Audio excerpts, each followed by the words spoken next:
Make our way back. I'm going to try to keep it short and sweet and then kick it off to the breakouts. I think they're going to be super practical and super helpful, and everybody's been working hard on them. But session 3, we're moving on from correction and just talking about influences. And so, again, going back to our plant analogy, considering the fact that we're the planters and the kids are plants, are trees. Something influences plants, right? It's the soil, the sun, the conditions they're in. It influences everything about how they're going to grow.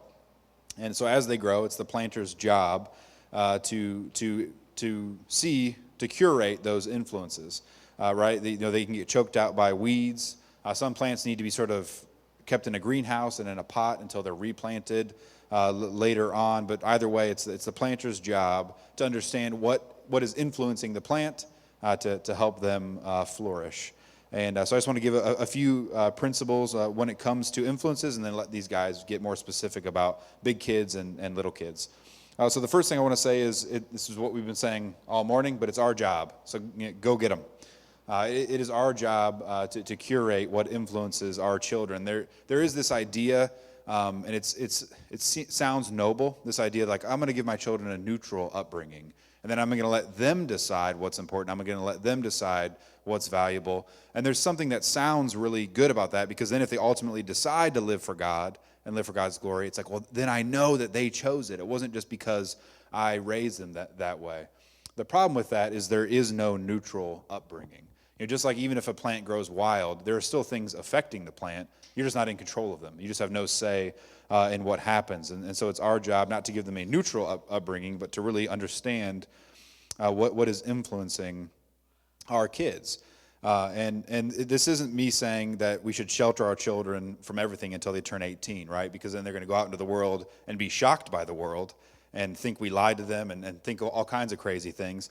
But at the same time, we don't want to expose our kids to things that they don't have categories to process yet. And so there's a balance there.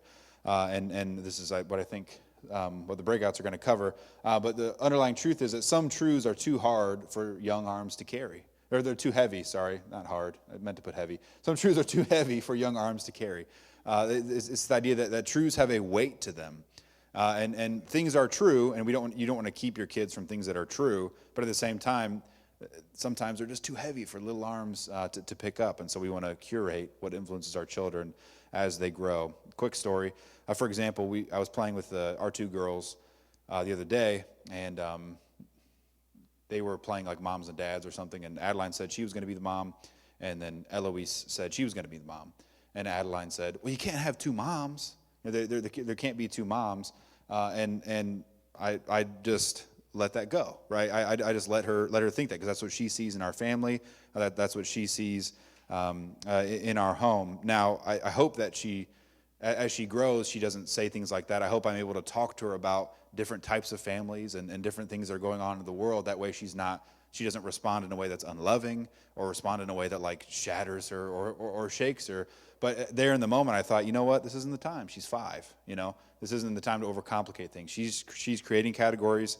She's trying to figure things out, and that is how she sees things, because she's growing up in a certain kind of home. And right now, for me to go, well, honey, some families are different, and some this and that, and we live our lives this way because of our faith and because of Scripture. But not everybody thinks that way. And we want to be loving, but also we don't. And going through all that, she would just look at me like, no, there's only mom, and it would just be too much for her to carry. And so in that same way, we want to curate what influences them. So keep that in mind. Some truths are too heavy for young arms to carry. A couple little one-liners. Don't be afraid to be weird. You're just going to have to be weird. If you're going to be a parent who curates what influences your kid, they're just going to be weird. And then we just kind of have to get over that. By weird, I just mean different from everyone else. Even with like lunches, Adeline comes home and says, well, every single kid has fruit roll-ups in their lunch. And it makes me want to go out and buy a bunch of fruit roll-ups so she doesn't feel left out. But here's the thing, it's not food, right? Fruit roll-ups are not food. I'm not judging you if you're like giving your kids fruit roll-ups, but that's not food. It's not fruit. And so we kind of decided we're not going to give her that. And so she's got to be weird in that way. And that's just a silly little example about food, and we may end up giving her fruit roll-ups. That's not a big deal. But the point is, there's this pull inside of us for our kids to fit in, and it's something it was unexpected, for me at least.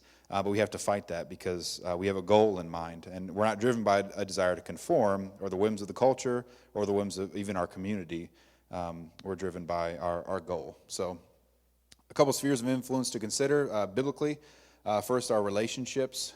Proverbs 13:20, whoever walks with the wise becomes wise, but the companion of fools will suffer harm. And so who you run with affects you. You know, they say you'll become the 5 people you're closest to in the last 5 books you read, or there's some fancy, pithy expression like that. 1 Corinthians 15:33, do not be deceived, bad company ruins good morals. And so as we're thinking big picture, categorically, we want to consider the relationships that influence our kids' lives, and also consider media and entertainment. And again, I think we're going to get more practical with that and with this in the breakouts. But I did want to say that it's not only bad messages, it's also positive messages. You know, like you put your kid on Disney Plus and you think, oh, this is good because there's not going to be any porn or any violence or any nudity, but they are going to be taught things. You know, they are going to be catechized. They're going to be instructed in certain ways. For example, I grew up on Disney movies. You're going to be taught that marriage is all about happily ever after, and after you get married, you'll be happily forever after, and that's just not true, right? If you watch Disney movies or any movies, you're just kid content, you're going to learn to be true to yourself, and that what other people have to say about you doesn't mean anything if what you say about what you is different, and that's just categorically not all the way true. Oftentimes in kids' content, adults don't understand, and adults aren't helpful, and adults are kind of stupid.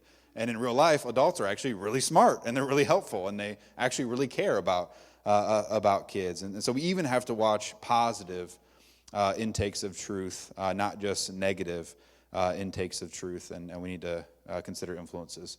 But that's that. I'm going to cut the rest and turn it over to Zach to talk a little bit more about boundaries when it comes to big kids, and then it'll be over to Rebecca and Jerry to talk about boundaries when it comes to little kids.